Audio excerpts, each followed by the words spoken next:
Bonus reading for May the 4th to May the 5th. Air signs. Your cards are the King of Swords, the Ten of Pentacles, the Wheel of Fortune. Wow. Para dito merong nanalo sa loto, no? Pwede rin, no? Kung ang inyong problema ay finances.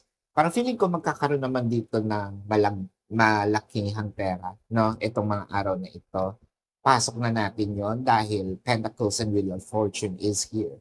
Ngayon, kung single ka naman, para din nanalo ka sa loto dahil it's either kung lalaki ka, nililigawan mo na 'to. It doesn't matter, may mga babae nanliligaw na rin, so wala namang masama doon, 'no?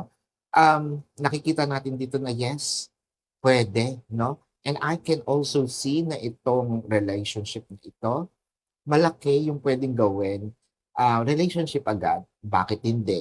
Puwede itong tumalon doon, the Wheel of Fortune is here. Doon sa may mga karelasyon, parang meron yatang ibibigay si person sa inyo, no? And I believe that this is pera. So this is your bonus reading, air signs for May the 4th to May the 5th. My name is Daphne, but spirit calls me back.